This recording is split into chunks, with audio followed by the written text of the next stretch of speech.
Конечно, следует сделать, особенно детям и учащимся.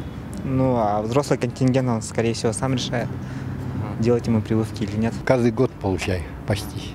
Ну, вроде бы помогает, так что следует, наверное. Обязательно. Конечно. Обязательно? Ну, если организм слабый, то, думаю, стоит. Следует, но я не делаю. Я пенсионерка, на работу не хожу.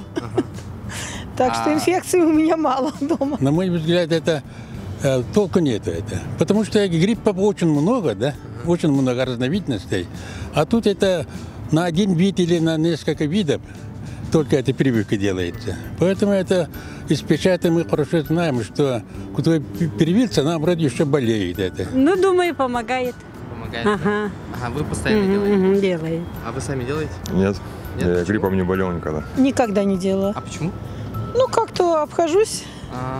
И рядышком поликлиника напротив. Дело в том, что даже великие медики говорили, лучше предупредить, чем лечить.